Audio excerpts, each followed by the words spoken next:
dos penggalak. Data KKM menunjukkan ia sesuai untuk individu lengkap vaksinasi.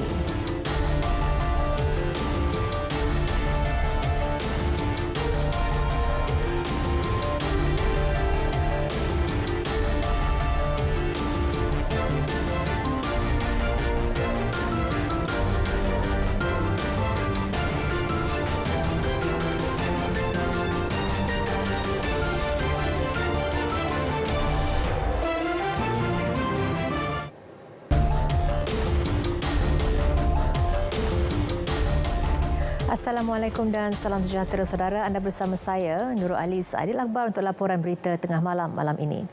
Saudara, pemberian dos penggalak selepas 6 bulan lengkap vaksinasi sesuai berdasarkan data Kementerian Kesihatan.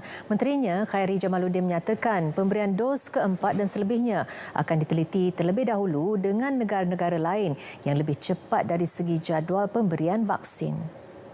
Penggalak itu dos yang ketiga.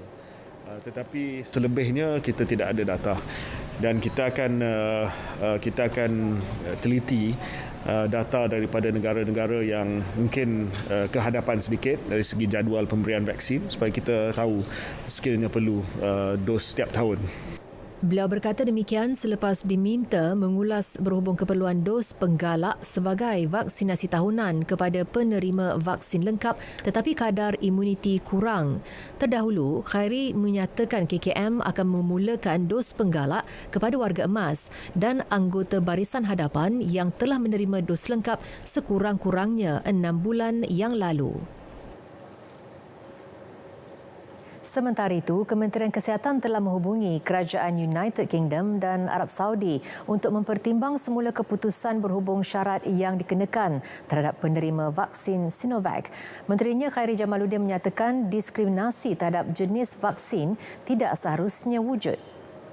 Kita minta supaya dipertimbangkan sebab kalau kita tengok di dunia ataupun negara-negara Islam, banyak negara Islam pakai Sinovac.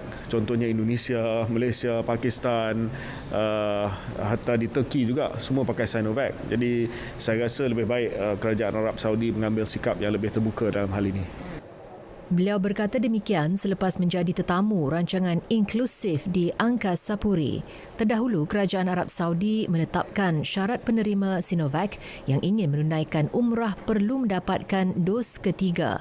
United Kingdom juga telah mengarahkan penerima vaksin Sinovac di kuarantin selama 10 hari semasa tiba di England.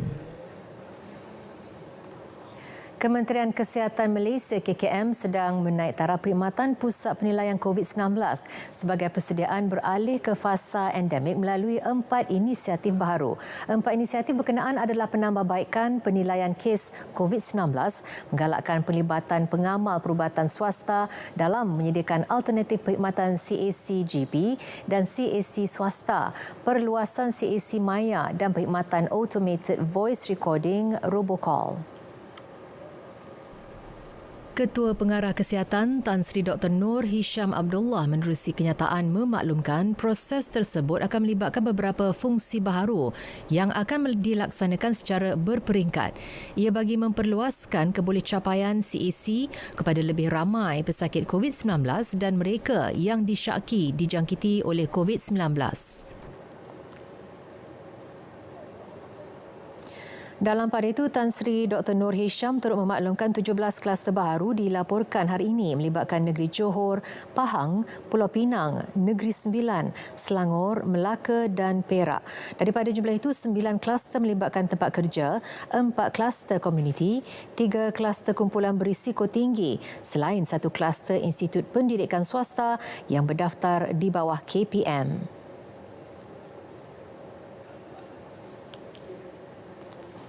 8,084 kes baharu dilaporkan hari ini menjadikan kumulatif kes kini 2,369,613. Sementara itu, Malaysia kini mencatat 90.9% populasi dewasa atau 21.29 juta individu lengkap menerima dos vaksinasi. Kita ikuti data harian dan kumulatif vaksinasi mengikut negeri.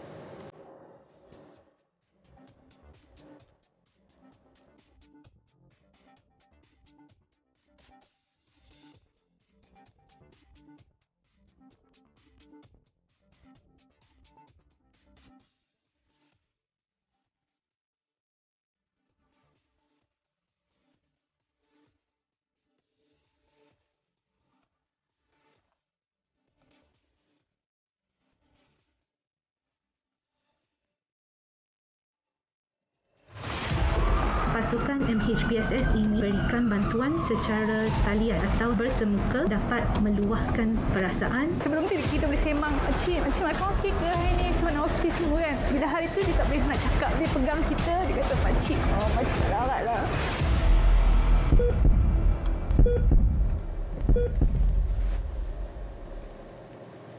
Bersua kembali. Dalam usaha memperkasa sektor korporat Malaysia, program Transformasi Syarikat Tersenarai Awam atau PLCT diperkenalkan. Selain menekankan aspek amalan terbaik dalam arus tadbir korporat, inisiatif oleh Bursa Malaysia itu juga akan memperkukuh ekosistem digital dan peranan entiti korporat menyokong agenda pembangunan negara. The PLCT will run from 2021 to 2025. It will see our PLCs progress in numerous areas, including building a stronger financial position and enhancing their board composition, thereby better positioning them to contribute to the national agenda. Tengku Datuk Seri Zafrul berucap pada Forum Invest Malaysia 2021 secara maya. PLCT yang dirangka untuk tempoh 2021 hingga 2025 berupaya meningkatkan daya saing syarikat tersenarai awam tempatan setanding pemain global. Ia sekaligus melengkapkan inisiatif perkukuh dan aspirasi pelaburan nasional bakal memacu Malaysia menuju kemakmuran bersifat terangkum. Usaha memperkukuh ekosistem industri elektrik dan elektronik E&E memerlukan pendekatan lebih sistematik untuk memastikan kemampanan industri. Menteri di Jabatan Perdana Menteri Ekonomi Datuk Seri Mustafa Mohamed berkata, pemain industri itu digalak menggunakan teknologi termaju dalam menghasilkan produk lebih sophisticated, seterusnya menyumbang kepada peningkatan produktiviti dan pertumbuhan negara. Despite its significant contribution to the economy, as mentioned by SH, the industry faces several challenges in maintaining its growth and competitiveness globally. These issues include the shortage of skilled talent and the lack of R&D. Going forward, EPU would like to work closely with MITI, MIDA, MPC and the Productivity Network and other industry players to realize our ambitious targets in the 12th plan. Of course, we also want more and more Malaysian companies, in particular SMEs, to be part of the global value chain. Datuk Seri Mustafa menyampaikan ucap tama webinar RM ke-12 memacu industri E&E dalam rantaian nilai anjuran Perbadanan Produktiviti Malaysia MPC. Industri E&E disasar menyumbang 120 bilion ringgit kepada keluaran dalam negara kasar KDNK dan menjana pendapatan ekspor sebanyak 495 bilion ringgit menjelang 2025. Segamat bakal menjadi daerah baharu pembangunan koridor ekonomi Pantai Timur ECER bagi wilayah utara di negeri Johor. Ia sejajar dengan potensi daerah itu sebagai hub agro makanan negeri termasuk eko-pelancongan dan kawasan-kawasan perindustrian baharu. Menteri Besar Datuk Hasni Mohamad berkata ia berpotensi menjadi pusat perdagangan pertanian utama di utara negeri itu. Di sebelah selatan kita dah mengenal pasti beberapa tapak, tetapi di sebelah utara ni belum lagi. Tapi oleh kerana Segamat ni masuk menjadi sebahagian daripada ECER, maka wajar Segamat kita gerakkan sebagai daerah agro food hub bagi negeri dan negara kita. Johor merupakan pengeksport buah-buahan terbesar dalam negara dengan nilai ekspor makanan ke Singapura mencecah $2 bilion setahun. Ia sekaligus meningkatkan potensi negeri ini sebagai hub pengeluaran makanan negara.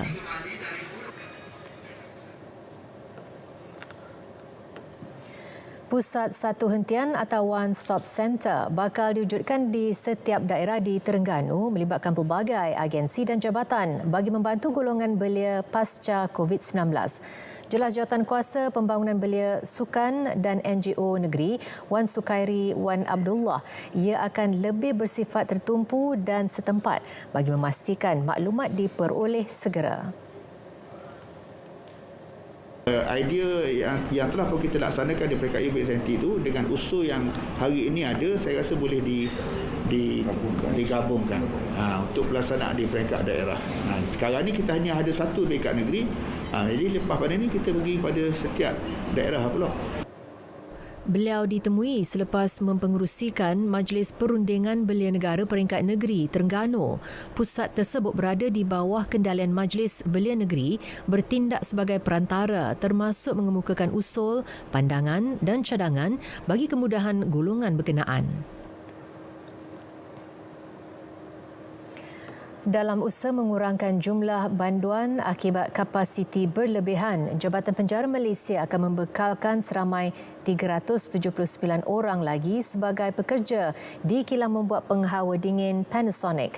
Panasonic Appliances Air Conditioning Malaysia Sdn Bhd sudah pun menerima seramai 1,141 orang penghuni penjara yang telah bekerja di kilang itu sejak tahun 2019 buat masa ini. Menteri Dalam Negeri Datuk Seri Hamzah Zainuddin menegaskan program Corporate Smart Internship CSI melibatkan pelbagai sektor pekerjaan seperti peladangan, pembinaan termasuk pentadbiran.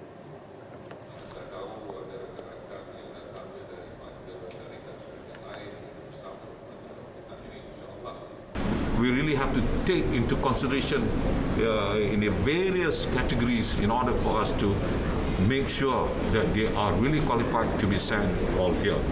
And to do that, for example, 379 that they need, we interview, make sure we test psychologically, we make sure that everything is okay in order. One person normally will take about 1 or 2 weeks. It is not that easy actually, yeah. Ujarnya lagi, pemilihan penghuni penjara yang menjalani program CSI turut melalui beberapa tapisan spesifik dan mengambil masa sekurang-kurangnya 2 minggu.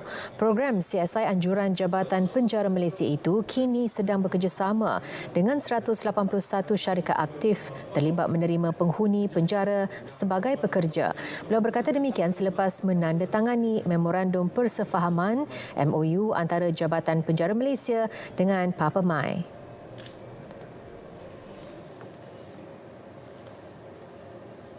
13 juta ringgit diperuntukkan bagi membantu koperasi-koperasi kembali memulihkan perniagaan mereka yang terjejas akibat pandemik COVID-19. Menteri Pembangunan Usahawan dan Koperasi MEDAK Tan Sri Noh Omar, ia subsidi di bawah Suruhanjaya Koperasi Malaysia SKM melalui 2 program, iaitu program Jualan Koperasi Prihatin Rakyat JKPR dan program Transformasi Ekonomi Gerakan Koperasi Transfer. Suatu pandemik COVID-19 ini. Jadi dengan adanya 2 program, kita sediakan 10 juta untuk pembangunan dan juga 3 juta untuk memberikan subsidi kepada kedai-kedai koperasi ini. Jadi untuk dalam tempoh 100 hari ini, dalam pencapaian saya sebagai Menteri MEDAK, jadi koperasi dia memperuntukkan keseluruhannya 13 juta untuk kedua program ini. Beliau berkata demikian pada satu sidang media di Kelana Jaya, Selangor selepas melancarkan program Virtual Run 2021 sempena Jubli Emas Angkasa ke-50. Sehingga kini sebanyak 1,030 koperasi atau hampir 60% terkesan pasca pandemik COVID-19.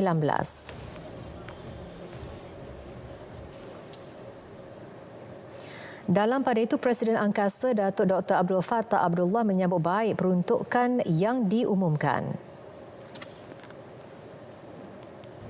Saya percaya peruntukan itu akan boleh dinikmati oleh koperasi-koperasi yang terkesan dan secara langsung akan memperbaiki ataupun menambah baik aktiviti perniagaan. Dan yang penting akhirnya nanti akan boleh menggerakkan semula ekonomi gerakan koperasi, di mana akhirnya akan boleh memberikan pulangan yang sewajarnya kepada ahli-ahli koperasi yang merupakan pemegang saham, dan yang penting ianya turut menyumbang kepada pembangunan ekonomi. Beliau turut berharap agar lebih banyak inisiatif diberikan bagi membangun semula koperasi-koperasi yang kini berjumlah 14,629 koperasi di seluruh negara.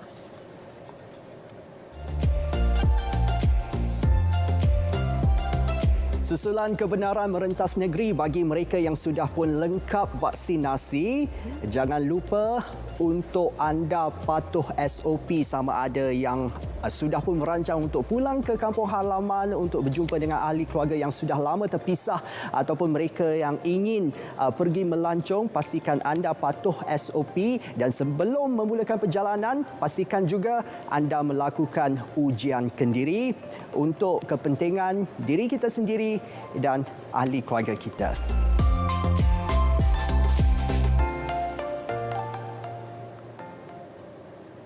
Masih bersama Berita Tengah Malam. Malaysia komited dalam merealisasikan matlamat utama Konvensyen Kepelbagaian Biologi CBD bagi memelihara kepelbagaian biologi dan menggalakkan penggunaannya secara mampan. Menteri Tenaga dan Sumber Asli Datuk Seri Taqiyuddin Hassan menerusi kenyataan media berkata komitmen tersebut secara tidak langsung dapat memastikan perkongsian faedah yang adil dan saksama hasil daripada penggunaan sumber biologi. Ujarnya antara inisiatif nasional yang diketengahkan termasuk pengurusan hutan secara berkekalan, kempen penghijauan Malaysia, Akta Akses kepada Sumber Biologi dan Perkongsian Faedah 2017 serta insentif kewangan bagi pemeliharaan biodiversiti. Tegas beliau, pemeliharaan kepelbagaian biologi oleh negara membangun dalam aspek pembangunan kapasiti, pemindahan teknologi dan mobilisasi sumber harus diberi keutamaan. Sebagai salah sebuah negara yang kaya dengan khazanah biodiversiti, penglibatan Malaysia dalam mesyuarat HLS CBD COP15 adalah sangat signifikan. Ia sebagai medium menyuarakan pandangan dan pendirian negara serta menunjukkan kepimpinan dalam pemeliharaan biodiversiti serantau dan global.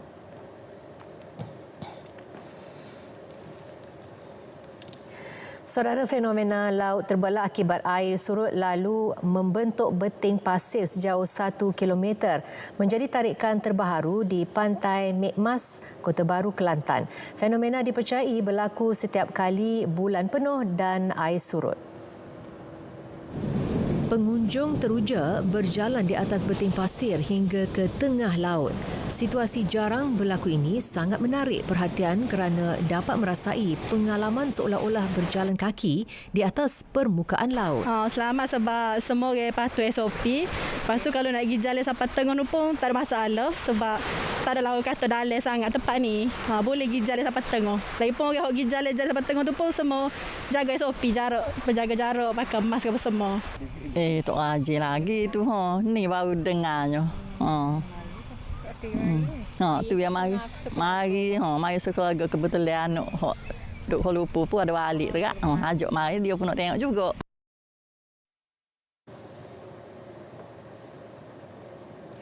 Penemuan fosil tengkorak manusia berusia 10,000 tahun di Bukit Keteri, Chuping, fakta baharu penting bukti kehadiran masyarakat prasejarah dan protosejarah di Perlis.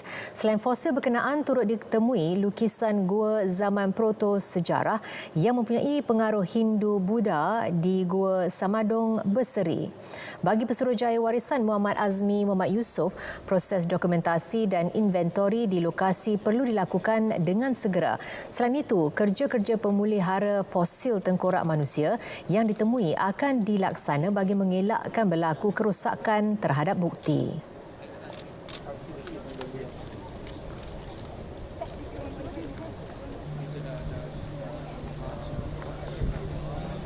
Penemuan ini amat penting pada kita sebab ini adalah penemuan yang terbaru yang kita dapati di negara kita sekarang. Dan selain itu kita juga mohon kerjasama dari semua pihak lah yang ada, terutama kerajaan negeri dan di bawah Exco kita supaya sama-sama kita boleh menjaga, memelihara kawasan untuk tujuan kajian lanjut lah. Itu saja dari Jabatan Warisan lah. Dan sekarang ni proses untuk mewartakan kita akan lihat dari ke depan lah macam mana proses tu boleh kita wartakan dan jadi satu pusat pelancongan barulah di negeri Perlis. Beliau ditemui ketika mengetuai eksplorasi arkeologi di Bukit Keteri dan Gua Semadong. Beliau menyeru orang ramai agar melaporkan sebarang penemuan bersejarah di Perlis kepada pihaknya jika ada. Jabatan Warisan Negara juga akan turut menjalankan ekskavasi dan dokumentasi di beberapa lokasi lain yang berpotensi menjadi kawasan penyelidikan arkeologi di Perlis.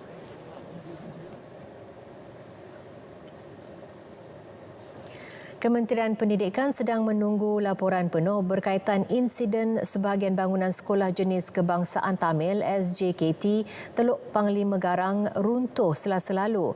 Timbalan Menterinya Datuk Dr. Mah Hang Sun memaklumkan kerja-kerja pembaikan akan segera dilaksanakan. Ya, ini merupakan satu bangunan yang sudah sekolah yang sudah berumur 44 tahun. Dengan sebahagian daripada bangunan yang lebih baharu iaitu 25 tahun. Jadi langkah-langkah selanjutnya kita akan ambil untuk memastikan pembaikan akan kita laksanakan dalam masa yang terdekat. Berpandu kepada laporan daripada JKR. Kejadian sekitar 2 petang itu berlaku akibat struktur kayu lama yang reput namun tidak mengakibatkan sebarang kecederaan atau kemalangan jiwa. Struktur bangunan tersebut sudah dibaiki beberapa kali namun masih runtuh. Perkara terbabit telah dipanjangkan ke Pejabat Pendidikan Daerah dan Jabatan Kerja Raya. 2 lelaki termasuk seorang tentera ditahan kerana disyaki membunuh seorang pesara tentera pada Selasa lalu. Ketua Polis Perak Datuk Mior Farid Al-Athrash Wahid berkata kejadian dipercayai berpunca akibat cemburu apabila mangsa dituduh menjalinkan hubungan sulit bersama isteri suspek.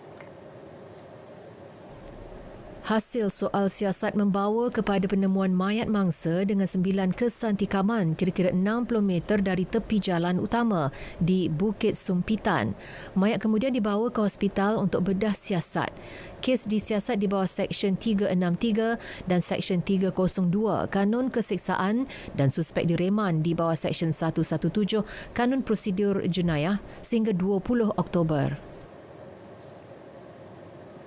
Ahli Parlimen Labuan, Datuk Rozman Isli mengaku tidak bersalah atas pertuduhan salah guna kuasa di Mahkamah Session Kuala Lumpur. Beliau didakwa atas pertuduhan menggunakan kedudukannya sebagai timbalan pengurusi Lembaga Pelabuhan Labuan untuk menerima kontrak pekerjaan kepada sebuah syarikat milik keluarganya 3 tahun lepas. Mengikut pertuduhan, bapa dan adiknya dipercayai mempunyai kepentingan dalam syarikat tersebut. 19 November, sebutan semula kes. Sementara itu, di Mahkamah Magistrate Lipis, seorang penganggur dituduh membunuh ibu dan bapanya awal bulan lalu.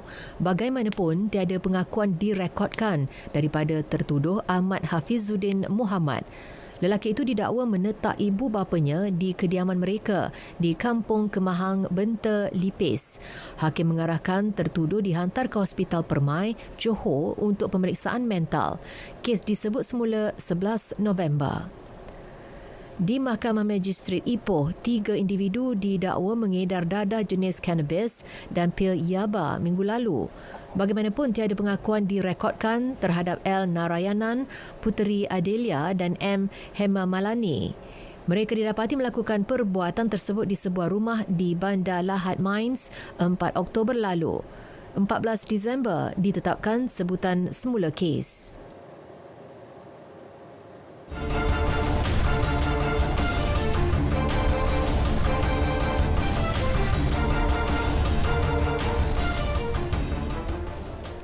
Sukan badminton Piala Thomas Denmark. Pemain skuad lelaki negara jelas sekali kecewa selepas tidak berjaya meneruskan momentum kemenangan ketika tewas 1-4 kepada Jepun pada aksi terakhir kumpulan D hari ini. Laporannya bersama Faisal Jamal. Dalam pertemuan dengan Jepun, perseorangan pertama, Lee Zijia beraksi sengit menentang Kento Momota sebelum tewas 21-15, 12-21, 21-23. Cuma yang agak kecewa memang rubber set tu leading 2018 tu tak boleh finishkan game itu, mungkin satu satu poin yang memang agak kecewa lah ini. Bergu utama negara Aaron Chia dan Soh Woo-yik pula tidak mampu mengawal permainan Takuro Hoki dan Yugo Kobayashi untuk tewas straight set 13-21, 13-21. Mungkin shuttle semua lebih sesuai dengan dia orang. Tapi saya rasa kita pun kena lagi figure out lah apa cara boleh breakthrough ni. Ya. Chiam Jun-wei memberi tentangan set pertama sebelum tewas tipis 20-22 dan tewas set kedua 13-21 kepada Kanta Suneyama. Bergu Nur Izzuddin Rumsani dan Goh Zifei mudah ditundukkan gandingan Akira Koga dan Yuta Watanabe dengan 10-21, 16-21. Manakala Leong Junhao mengakhiri kempen kumpulan D dengan menewaskan Kenta Nishimoto 21-19, 21-18.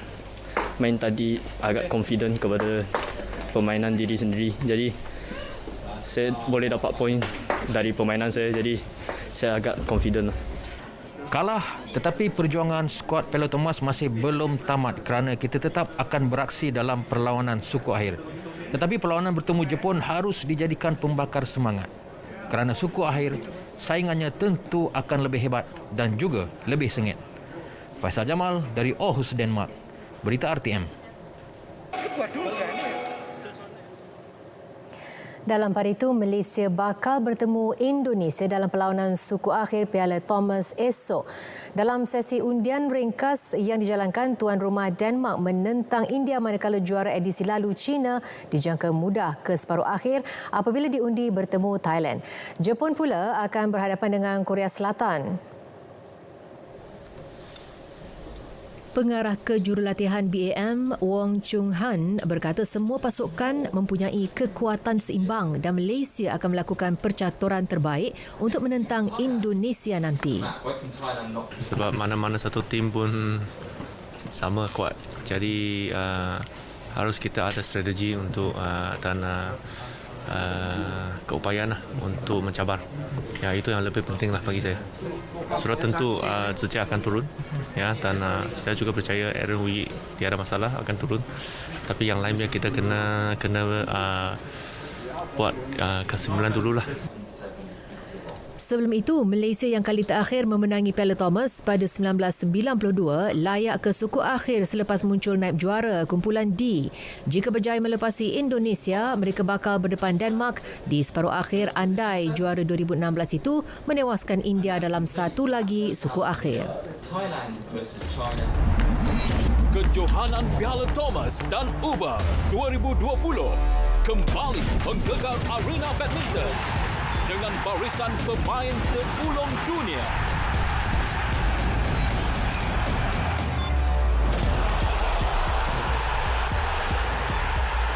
Sepanjang 9 hingga 17 Oktober hanya di RTM.